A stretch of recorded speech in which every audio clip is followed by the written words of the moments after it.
Everyone, welcome back to my channel. आज के इस लेक्चर में मैं आपको नॉलेज एंड करिकुलम के most repeated short questions provide करने वाली हूँ। ये एग्जाम में 2 मार्क्स से रिलेटेड पूछा जाता है और आपको मैंने लॉन्ग क्वेश्चन के वीडियो प्रोवाइड कर दिए थे और अब मैं आपको शॉर्ट क्वेश्चन के वीडियो प्रोवाइड करूंगी। बट लॉन्ग क्वेश्चन में मैंने ओनली क्वेश्चन प्रोवाइड किया था, बट इसमें मैं आपको क्या कर रही हूँ, शॉर्ट क्वेश्चन के आंसर भी साथ में दे रही हूँ। ठीक है, और कैसे कैसे क्वेश्चंस पूछे जा सकते हैं एग्जाम में मैं आपको वो भी इसमें बताने वाली हूँ इस वीडियो में। तो बिना लेट किए हम चलते हैं टॉपिक की ओर। फर्स्ट क्वेश्चन क्या है, subject and object. Subject and object exam में कैसे क्वेश्चन पूछे जा सकते हैं। What is subject and object, explain with example, ऐसे क्वेश्चन पूछे जा सकते हैं। ठीक है, तो आपको क्या आंसर लिखना है, सब ये जो 3 पॉइंट दिए हैं, ये 3 पॉइंट ही आपको आंसर में लिख देना है। Subject is the person who learn और गेन नॉलेज। सब्जेक्ट का मतलब क्या है, subject is the person who learn और गेन नॉलेज।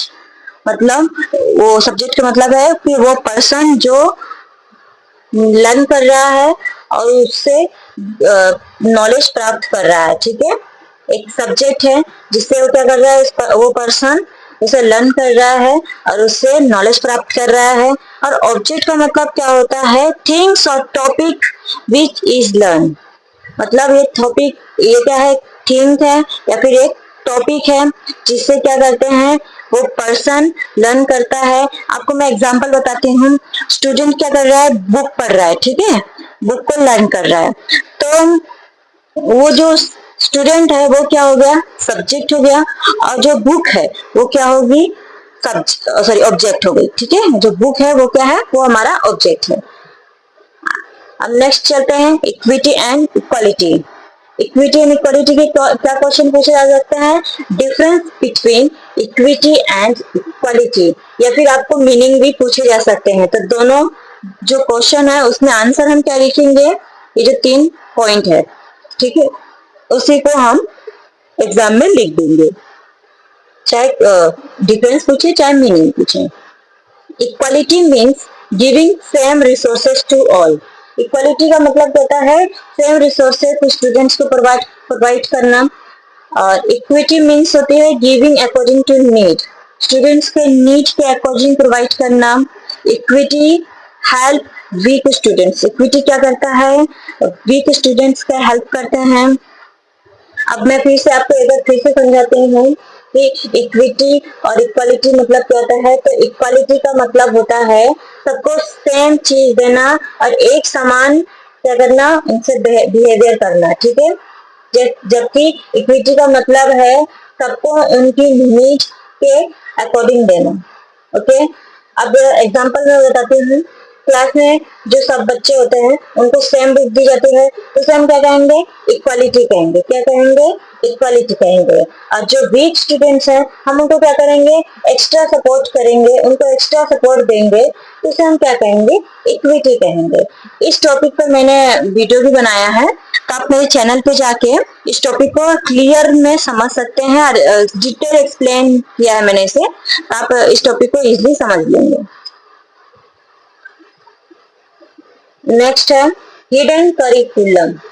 हिडन करिकुलम क्या होता है और इससे क्या क्वेश्चन पूछा जा सकता है, मीनिंग पूछे जा सकते हैं इससे। ठीक है, कि व्हाट इज हिडन करिकुलम, इस तरह के क्वेश्चन पूछे जा सकते हैं। तो है ये learning that happens indirectly in school, not written in syllabus. Example है डिसिप्लिन एंड बिहेवियर।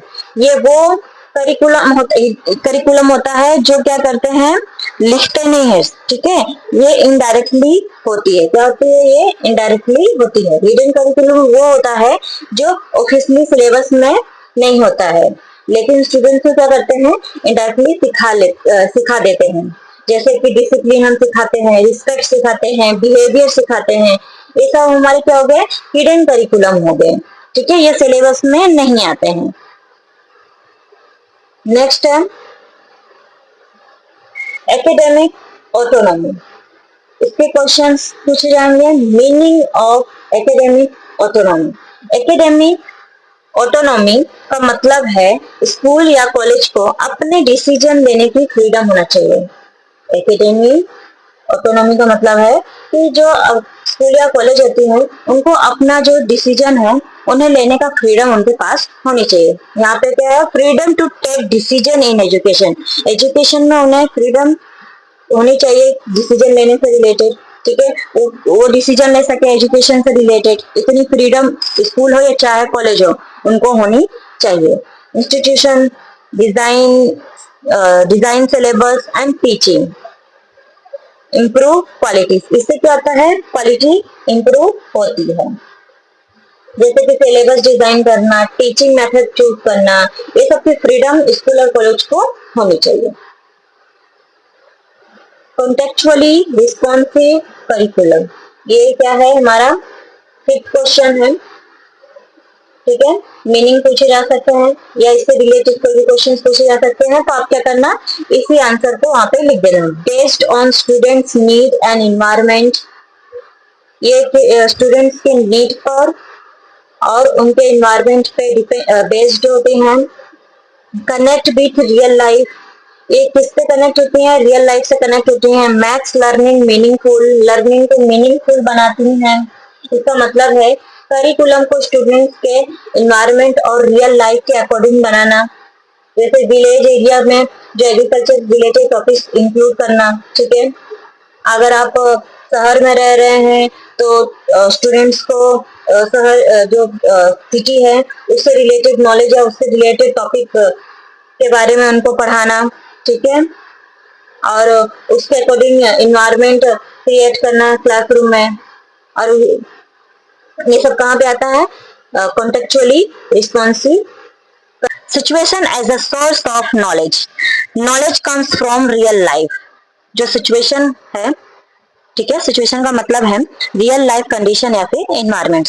हमें नॉलेज कहाँ से मिलती है, रियल लाइफ से मिलती है।